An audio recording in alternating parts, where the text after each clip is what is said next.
alright, my knees and the energy is transferring down to the ground. And then as my elbow is finding the weak point, right? So as my elbow goes forward, then what happens is, look, my shoulder is really relaxed, and therefore my tongue cell finds its point of freedom, alright, through the actual flexibility of the shoulder and the elbow, and allows me to go through. That's why I was saying in the beginning that, you know, many things are open to interpretation. You know, I prefer to get maximum flexibility when I practice my form, and therefore I go inwards with my elbow. Alright, okay? That's why I'm saying it's not wrong to do this, but you need to understand what applications you're actually doing, okay? So tongue cell is usually pretty good. You can also do it with a double tongue cell. Alright, start with double man, double tongue. So therefore, even to go in with the elbow and create forward force, alright, I need to expand my scapular bones, alright, and then I go forward. 1, 2. And as I was saying, I would suggest not to do a lot of force because you want to learn to stretch a muscle.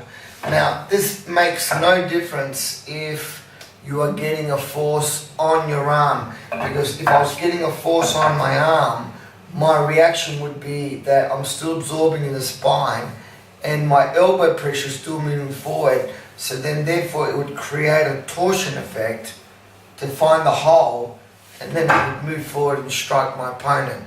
And that's what you need to develop in Chisao, okay? So elbow force, relaxation of the spine, and then doing that, okay, with 2 arms is going to be more difficult because you really need to bring the elbows in and then stretch the scapulas outwards, so you allow the elbows to come through and then strike again.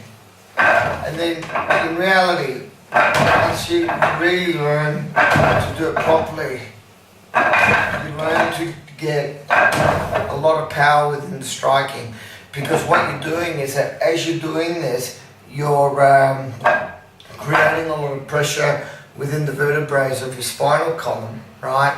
So it's actually creating a lot of internal pressure within the spine, and then it's the spinal column as I elongate. So remember the work that I was doing, I curve the spine because I've expanded the scapula, and as I find the release point, my cervical spine now releases and goes through.